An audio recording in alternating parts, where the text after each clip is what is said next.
YouTube, what is good? It is your boy Flex, and put your muscles up, because we back with another video. In today's video, man, we're going to be reacting to the most feared Russian, told by Mr.Ballen. Now, if you guys don't know who Mr.Ballen is, I highly recommend you guys go check him out. He's a fantastic storyteller, alright? So let's go ahead and cut out all the chit chat, grab your headphones, turn the volume up, get that full experience. Let's get into the videos, watch it, let's go.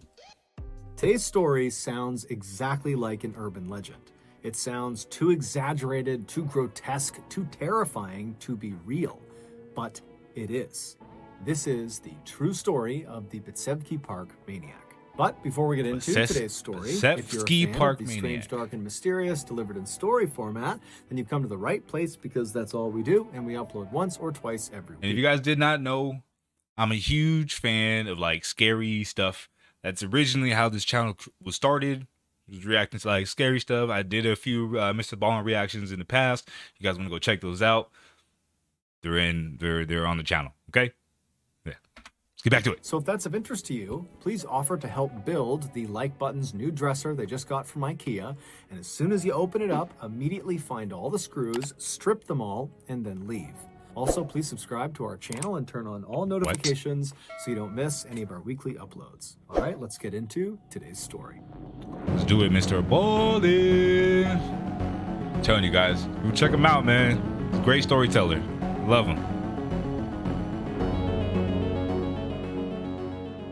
Moscow, Russia, which is one of the world's richest cities, is home to more billionaires than any other European city. But if you travel just 10 miles south of Moscow's richest neighborhood, the Golden Mile, you will reach one of Russia's poorest neighborhoods, the southern Moscow suburbs. Nicknamed Zhopamira, which means the asshole of the world, these suburbs used to be a thriving neighborhood with tens of thousands of working-class Russians and their families calling it their home. But after the fall of the Soviet Union in 1991, the money and the jobs in this area dried up completely, and even though the residents wanted to relocate and live somewhere with more opportunity, they couldn't. They didn't have the resources to leave, and so they were trapped. And since 1991, really nothing has changed in these suburbs. Today, there are still tens of thousands of now very poor Russian families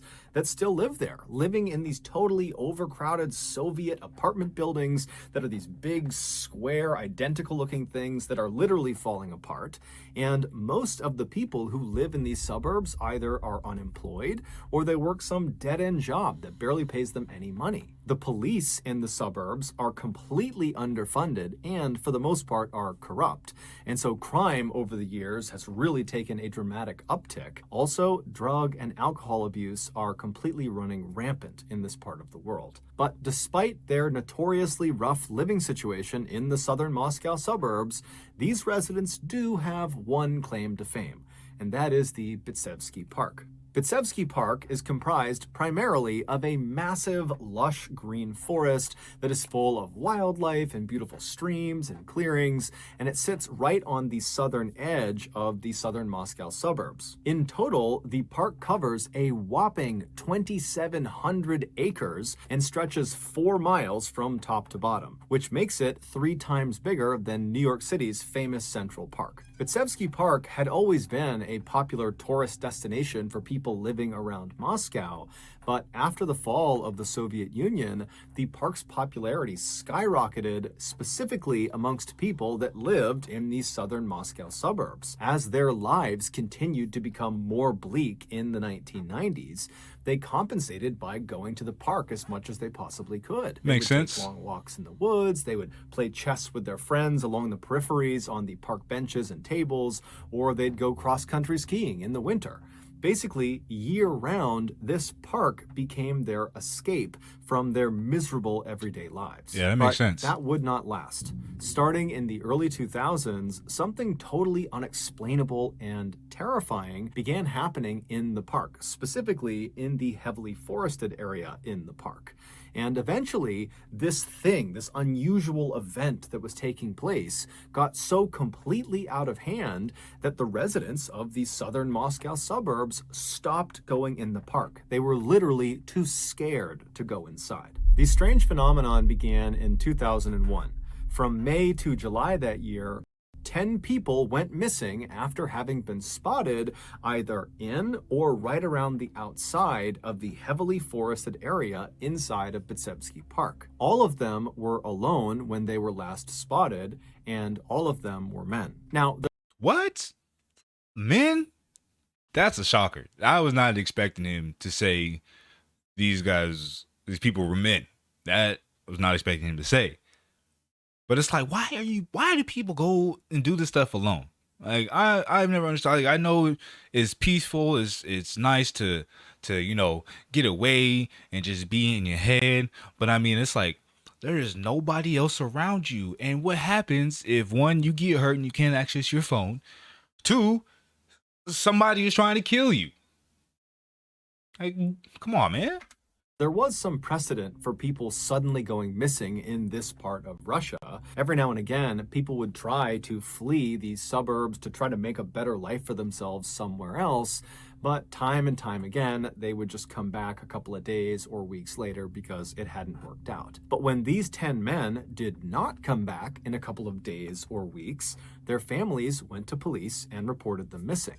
But unsurprisingly, the police did not launch an investigation. Instead, they accused the 10 missing men of just being drunk bums who probably wandered off somewhere, and whatever trouble they were in, it was their fault. Now, the families and the locals did not buy this explanation, but there really wasn't a better explanation. These men really had just kind of vanished. No one had any idea where they went.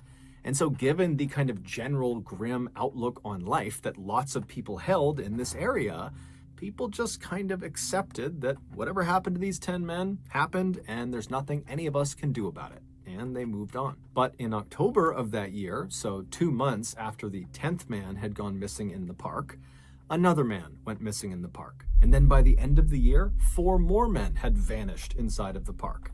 And all of them vanished under the same circumstances, last spotted alone in or around the heavily forested area in the park. The families of these 5 men would go to police, they would report their family members missing, but again, the police did not launch any investigation and blamed the missing people for being responsible for whatever happened to them. And then after that, the families kind of mourned the loss of these 5 men, not really sure what to make of it, and locals kind of gossiped about it for a little while and started to speculate about what might have happened to them and kind of lumped them in with the 10 other men that had gone missing. But after a while, when no new news came out about what happened to them, everyone just kind of moved on again. And unbelievably, this pattern would repeat itself for nearly 4 years. From 2002 to late 2005, 25 more people would go missing inside of Bitsebsky Park. 24 of them would be men, 1 of them would be a woman. Okay, so at what point do you absolutely say, I am not going to step foot in this park until you figure out what is happening to these people? For me personally, after the 3rd person, I'm not going back to the park until I figure out what happened to these 3 people. And then after this, after 4, 5, 6, 7, 8, 9, 24 people, and you haven't figured it out, I'll probably just go ahead and move. You know what I mean? I'm gonna figure out some way to get up out of there, because that's a lot of people going missing, and people are still continuing to go back. It's crazy to me. No way. It wasn't clear if he was actually in the same category as the other 24 men, but regardless, that put the total number of mysterious disappearances inside of this forested area in the park up to 40. But still, the police shrugged it off, and eventually, so too did the local population. Everyone just kind of moved on, like this phenomenon wasn't happening, that people were not going missing in droves inside of this forest. But everything would change with missing person number 41, because unlike the previous 40, this missing person would be found again. 63-year-old Nikolai Zakharchenko was a retired police officer who lived in a tiny apartment in the southern Moscow suburbs with his family. He was a classic Russian tough who chain smoked cigarettes and drank lots of vodka. And even though he was well aware of the missing person phenomenon inside of this park, that wasn't about to stop him from doing the thing he loved, which was going on walks inside of this park. He figured whatever was out there, he could handle it. So one evening in November of 2005, Nikolai told his sister that he was going to go out for a walk in the park. So you're telling me that out of 40 people, you think you're going to be the one to handle whatever is going on back there? You don't know what is going on, but it could have been a Sasquatch. It could have been Nessie the Loch Ness Monster. It could have been freaking Count Dracula. Could have been a freaking rabid bear. You know what I mean? Like, you don't know. 40 other people went missing and you think you're going to be okay. I don't understand that mindset. I don't understand that. Not over here. Night, he didn't come back, and so his family was very worried about him, but they decided they would wait until the next morning to see if maybe he showed up. But the following morning, when Nikolai did not show up, his family went to the police. But per usual, the police did nothing. A few days later, a local was walking fairly deep inside of the forest inside of Bitsevsky Park when they noticed well off the trail, off to the left side, there was something unusual kind of tucked in the underbrush. Now, this local was all alone. They had kind of a bad feeling about whatever this was. And so they called the police and they reported seeing something strange. And surprisingly, the police did actually come out and they went over to investigate, and they found this unusual thing was Nikolai Zakharchenko. He was lying face down, he was fully clothed, and he only had one injury, but it obviously had been fatal. He had a massive hole on the back of his head. This was not from a gunshot. This was from massive blunt force trauma.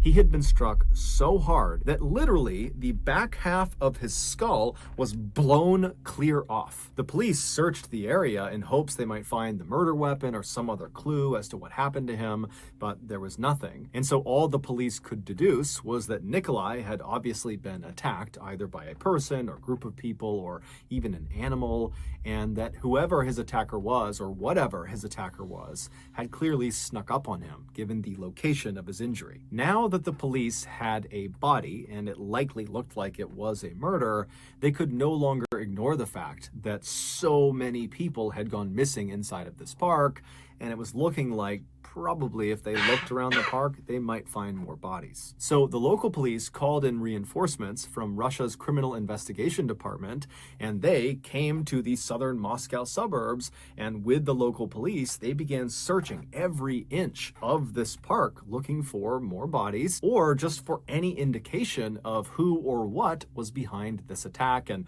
behind all these missing people. But after several days of a very extensive search, where they looked everywhere in this park, all over the forested area, they found nothing. At the same time this huge police search was going down inside of Bitsevsky Park, news about Nikolai's death had spread amongst the southern Moscow suburbs, and people were now getting really scared. Before, the fear of the park felt kind of theoretical because there were no bodies. And so even though it seemed far-fetched, it did seem possible that maybe all these people were getting lost on their own, that they really were just drunks stumbling off. But now, with the discovery that one of these missing people had been horrifically killed, So you're gonna tell me, like, out of all the 40 people, like, every single one of them has had history of drinking and being alcoholic and all the extra stuff? Like, you're gonna tell me, like, not one of these people's family came to the police and talking about, no, this guy, my uncle, my grandpa, my brother, my husband wasn't a drunk? Not one of them had that argument? That's kind of crazy to me, to assume that every single one of them was an alcoholic and just got lost. Made the danger associated with this park feel very real. And so it was around this time that most residents of these suburbs stopped going inside of this park in fear of whatever was out there in the forest. And they would forbid their children from going in, and they would tell their neighbors, don't go in the park. And they gave this evil thing that lurked in the forest that caused men to disappear and attacked Nikolai, they gave this thing a name. They called it the Bitsevsky Park Maniac. But despite the fear of this maniac causing so many people to avoid this park, and despite the massive police presence that was in the park, constantly looking for bodies, looking for clues, and just generally patrolling the area, despite all that, people still continued to go missing in this park. Starting just a week after the discovery of Nikolai's body in November of 2005, all the way up to April of 2006, 9 more men would mysteriously vanish in the forested section of Bitsevsky Park. And just like Nikolai, just a couple of days after they were reported missing by their families, they would be found lying out in the middle of the park with the backs of their heads caved in. But unlike Nikolai, most of these 9 victims had been found with a glass bottle jammed into the hole in the back of their head, meaning almost certainly this was the work of a human, not some animal. By this point, almost no one was stepping foot inside of the park, because it was basically common knowledge that, a serial killer is obviously on the loose in the forest. But despite this, there were still some very stubborn people who continued to go inside of the park. And one of those people was 32-year-old Alexander Pichushkin. He had been born in the southern Moscow suburbs, and he still lived with his family in the same tiny apartment he had grown up in. He looked like somebody who wouldn't care. It's safe to say Alexander's care. life had been more difficult than his peers. When he was just 4 years old, he fell backwards off of a swing, and when he sat up, he was okay, but the swing came swinging back and smashed him in the front of the head, causing brain damage. Now, his family did not have the money to send him to a hospital, and so when he stood up after getting struck and he was kind of able to walk around and he seemed okay, they determined he was fine and they didn't follow up. But Alexander was not fine. The injury had impaired his cognitive abilities, and years later, when he went to school, the other kids would bully him for sounding dumb. By the time Alexander was in high school, he felt like an outcast. He didn't have any friends, and he was miserable. But his grandfather, who lived in the same apartment complex as he did, he noticed this about Alexander, and he decided he would take him under his wing and he would look after him. And so the first thing he did is he asked Alexander to come over, and he taught him how to play chess, believing that would be something they could bond over. And when he taught Alexander the rules of this game, which are quite complicated, it was like it opened up the secret portion of Alexander's brain that had never been opened before. Alexander immediately absorbed all this information about chess and became a master of it practically overnight. Within a couple of days of being taught how to play, he was beating his grandfather virtually every time they played together. And so his grandfather was totally thrilled about this and was very proud of Alexander. And so he decided to bring Alexander down to Bitsevsky Park, where all these old men who were total chess masters were always playing chess on all of the park benches and tables. And so he brought Alexander down there and he put him up against all of these incredible players. And very quickly, Alexander was wiping the floor with them. And they loved him for it. He was their star. He was their prodigy. They totally adored him and they respected him. And when they found out he was getting bullied at school, they made a point of telling him that he would always have a place with them in this park. And so for Alexander, this was like the best moment of his life. He finally felt like he was accepted and he finally felt happy. And so over the years, even after Alexander's grandfather passed away, Alexander continued to go down to Bitsevsky Park to play chess virtually every day. And he kept going to the park to play chess, even when men began going missing in the park, including some of the men he played chess with. And Alexander continued going to the park to play chess, even after bodies began piling up in the park. Alexander's mother was terrified for him and felt like he didn't understand the risk he was putting himself in by going to this park all the time. But every time she pleaded with him not to go, just take one day off from playing chess, Alexander would say, "Mom, I'm gonna be fine." And then he would leave anyways. In April of 2006, Alexander was 32 years old and worked for a local grocery store stocking shelves. By this point, at least 50 people had vanished mysteriously in the forested section of the park, and 10 bodies had been found. On the morning of the 12th of that month, Alexander showed up to the grocery store for his shift, and right away he noticed there was a new employee. It was this beautiful older woman he had never seen before. And Alexander, while he was confident playing chess, was not remotely confident around women. He had never had a girlfriend before. But he found himself looking at this woman across the store, feeling like she was different, that she was more approachable than other women. And so he told himself that day he was going to go up to her and he was going to say hi. And so all through his shift, he kind of awkwardly watched this woman from a distance, kind of building up his confidence. And then at the end of his shift, her shift was also ending, the pair walked outside at the same time, and Alexander was about to say something, but he just couldn't find his voice. And then he noticed this woman had put a cigarette in her mouth, but she was fishing around for her lighter, like she couldn't find it. And so Alexander jumped into action and pulled his own lighter out, and he held it out to her and said, "Hey, can I light your cigarette?" And so before long, the two were chatting, and they were walking together and smoking their cigarettes. And over the course of their conversation, Alexander would learn this woman was named Larissa. Imagine the whole time she had a lighter, but she was just trying to talk to him too, just wanted to give him a reason. Plot twist. Collegina, and she was 48 years old, and she lived near Alexander's apartment. And so after they walked for a little while, they arrived in front of her apartment building, and at this point, Alexander knows she's about to go inside, and so he suddenly feels bold, and he asks Larissa, "Hey, do you want to continue walking around with me for a bit and maybe do a pass through the park?" Now, at this point, the Bitsevsky Park was totally not a place you would bring people to. This is a place that everyone in the area is basically terrified of. But for Alexander, Bitsevsky Park was like his happy place. And so naturally, if he's going to take a woman on a date, that's where he's going to bring her. And surprisingly, Larissa was very quick to say, "Oh, let's go to the park." And so the two, they lit up another cigarette and they walked across the road and they walked through the front gates of the park. Their first stop was the chess tables along the periphery of the park, right outside of the forest. And the tables were totally empty. But at this point, that wasn't surprising given the fact that even amongst diehard chess players, really Alexander was the only one still willing to go back in there every single day. And so after seeing where Alexander spent all of his time, it seemed like it was time to turn around and leave. But neither Alexander nor Larissa wanted their date to end, and so they decided to light up another cigarette and then follow a walking path that kind of looped into the forest and came back out again. And as they entered the woods and got deeper and deeper into the forest, the chess tables that were behind them faded from view, and the sky began to get darker and darker as it was getting late. But the pair just kept on walking, maintaining their cheerful conversation. But at some point, as they talked and walked,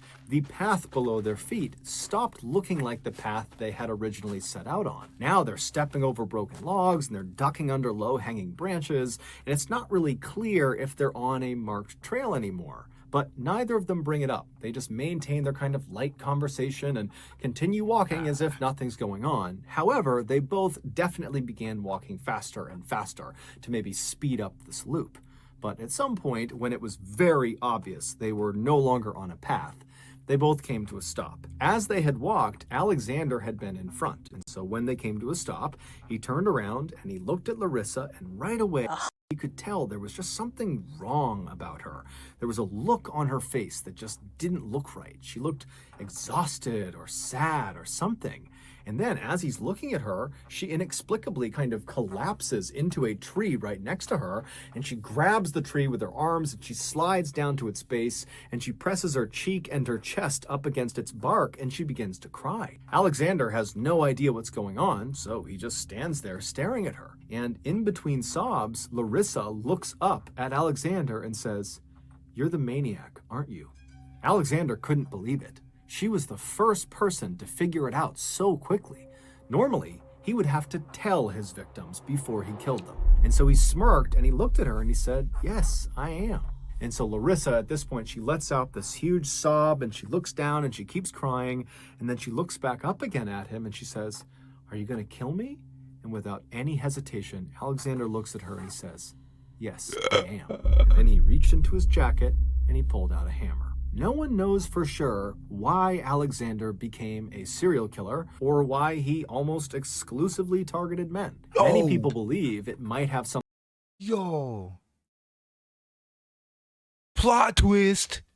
something to do with the brain damage he suffered as a 4-year-old when that swing hit him in the head, that somehow that rewired his brain and made him more aggressive towards other people, especially men.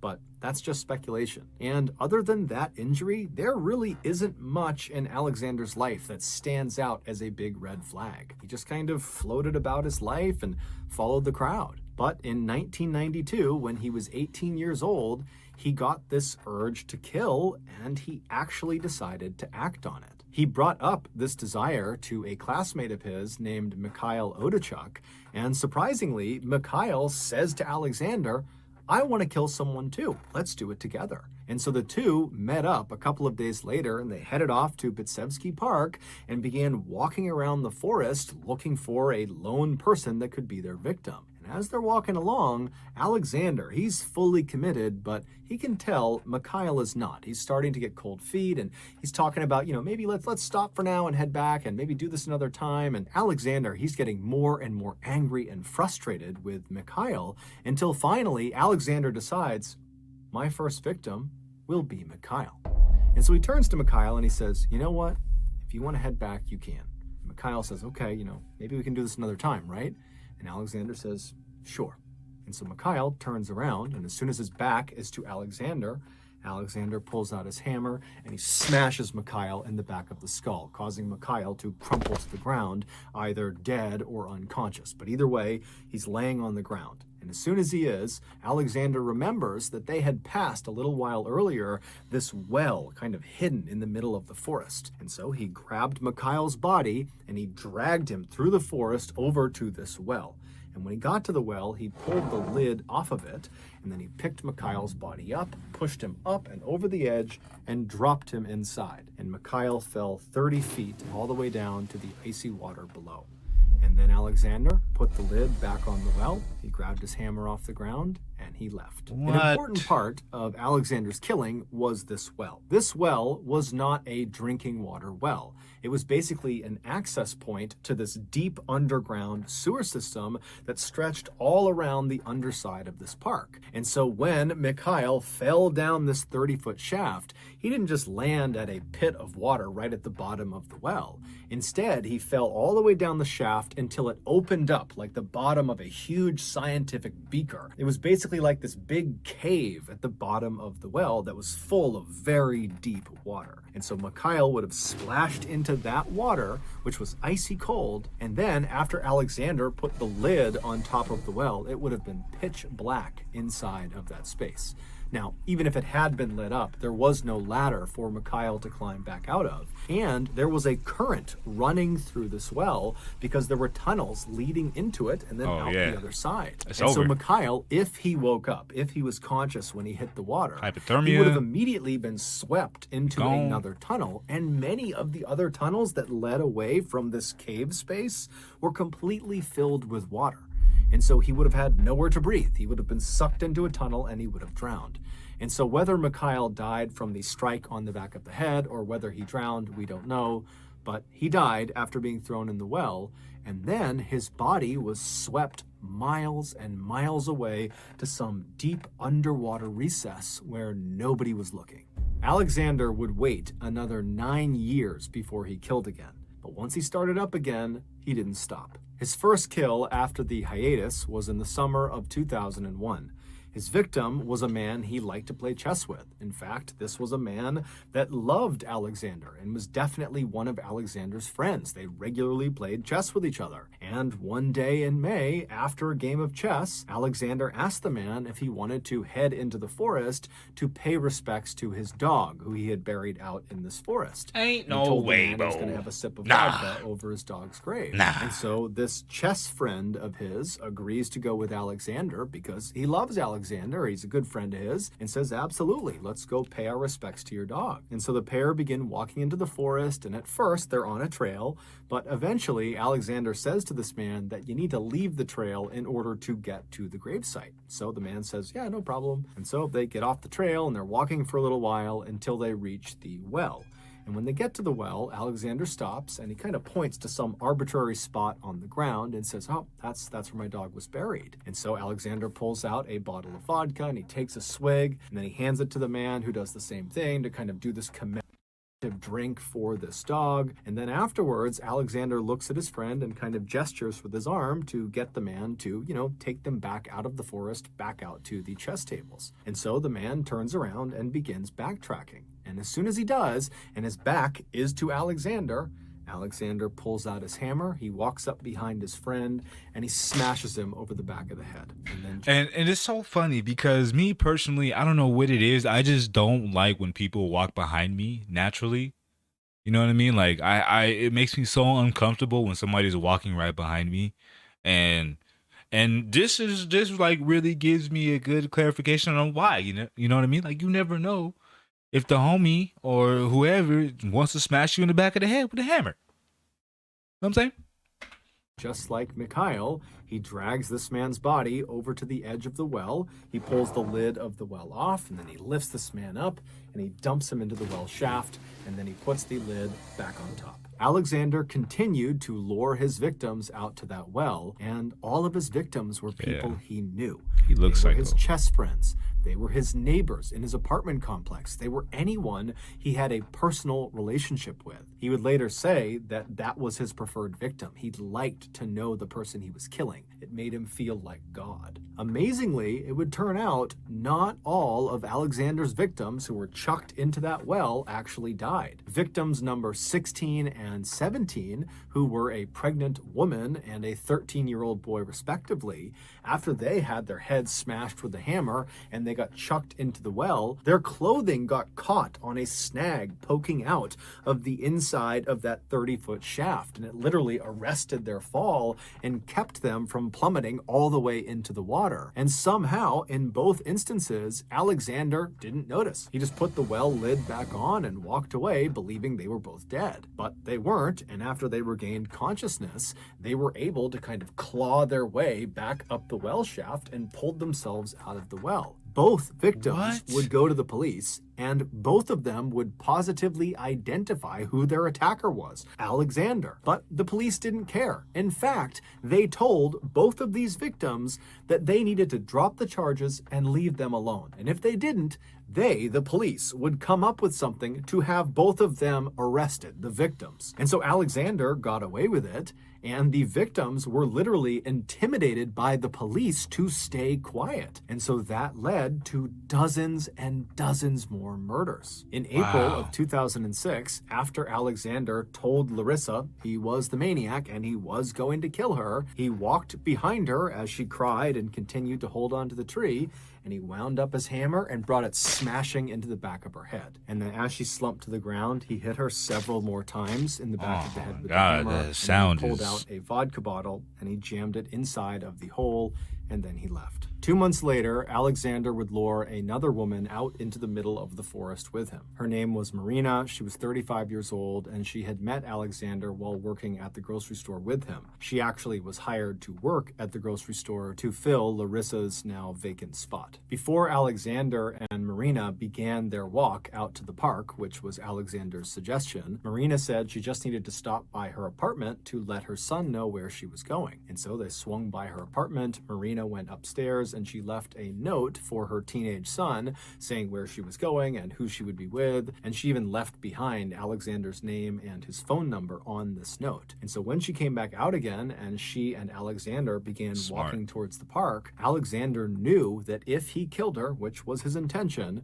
that he would certainly be caught. The police were on super high alert at this point, and they would certainly get their hands on this note, and that would absolutely implicate him. And so he didn't really know what to do. But by the time they were strolling into the forest, Alexander had decided he was going to kill her anyways. And many people believe he did this specifically to get caught, not to protect the public from himself, but because he wanted fame. He wanted recognition for what he had done. This theory stems from the fact that starting with his 41st victim, Nikolai Zakharchenko, Alexander began leaving his victims' bodies out in the open. He stopped putting them into that well.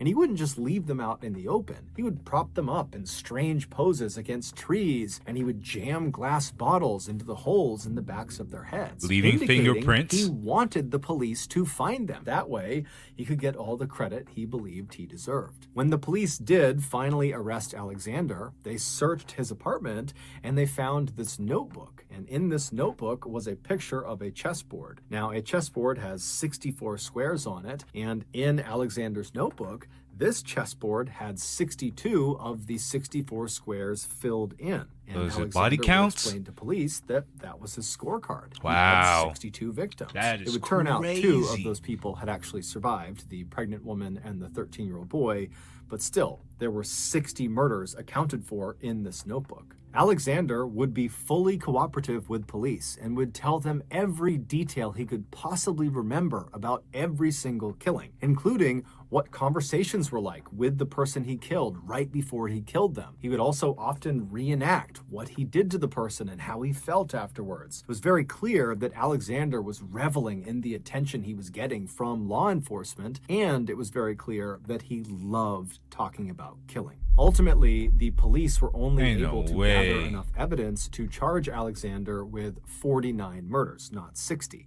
And when Alexander heard this, he was totally disappointed, and he asked the judge if he could get credit for the other 11 murders to maintain his 60 victim mark. The judge said no. During his trial, Alexander was deemed to be such a threat, he was kept inside of a glass cage the entire time. And during the proceedings, he showed no remorse and in fact seemed kind of happy, like he was enjoying the spectacle of his trial. He was ultimately given the harshest penalty under Russian law at the time, which was life in prison without parole, and the first 15 years of his life sentence would be in complete and total solitary confinement. So virtually no human interaction. 15 years solitary confinement. Do you guys know that it has been studied that after a week in solitary confinement, like you can literally go insane? So you're gonna put an insane person in confinement and then expect him to come out 15 years later and be okay with anybody around him? Kept inside of his cell 24 hours a day with nothing in his cell all day long. Alexander is still alive today, and he is still in solitary confinement. Wow. So that's going to do it, guys. If you got something out of today's episode and you haven't done this already, please offer to help build the Like Button's new dresser they got from IKEA. And as soon as you open it up, take all the screws out, strip them all, and then leave. What do you mean? What does that mean? And turn on all notifications so you don't miss any of our weekly Mr.Ballen, what does that mean? Uploads. We now have a podcast where we upload brand new, never before heard content on Monday mornings. We also upload remastered YouTube content on Thursdays. The podcast is just called Mr. Ballen Podcast, and it can be found on Spotify, Apple Podcasts, Google, Amazon. Basically, anywhere you get your podcasts, you can find it there. If you want to get in touch with me, you can direct message me on any major social media platform. My username for all of them is just @MrBallen, and I do respond to the majority of my DMs. We have 2 additional YouTube channels, Mr. Ballen Shorts, where we post random short videos and lost episodes, and Mr. Ballen en Español, which is a Spanish language channel. We also have a Facebook page just called Mr. Ballen that puts out near daily content, and we also have a Snapchat channel also just called Mr. Ballen that posts. You balling out on these plugs, man. We also have some very cool merch. If you want to check that out, go over I'm gonna let you have your plugs, man. If you have a story suggestion, please submit it to our subreddit just called Mr. Ballen. It's linked in the description below. So whether I see you on Instagram, Twitter, TikTok, Reddit, YouTube, Facebook, other YouTube channels, podcast, wherever, just know that I really appreciate your support. And until next time, that's going to do it. See ya. Real talk. I'm telling you, man. Y'all go ahead and oh shit. I can't pause the video. Y'all go ahead and check out Mr. Ballen. Go watch some more of his videos. He's a fantastic storyteller. True stories, by the way. He don't tell nothing that hasn't been proven, man. He gives you the real deal info. And he's amazing at storytelling. I love it, man. Mr. Ballen, thank you for today's content. 60 bodies? 60 bodies? That is crazy. Like I said before, after the second disappearance, I'll give you 2 disappearances before I will disinvolve myself with anything that has to do with that area. You won't see me there again. You know what I mean? That's just my fight or flight instincts kicking in right there. Y'all enjoy that. I'm going to enjoy my life. You know what I mean? Let me know in the comments down below if you guys ever heard of Mr. Alexander. I've never heard of him, even being like one of the world's most deadliest serial killers. Like, he should be definitely implemented into whatever type of list they have for that, because that is crazy. Very crazy. You guys give this video a thumbs up if you enjoyed my reaction. Post in the comments down below. And of course, hit that big red button. And oh yeah, this channel has hit 5,000 subscribers. I want to give a shout out to every single one of you guys, man. Thank you very much for 1, watching my videos, 2, commenting, 3, liking, and 4, of course, hitting that sub button. Let's keep running it up, baby. All right. Until next time, y'all put your muscles up. It's your boy Flex. I'm out of here. Peace.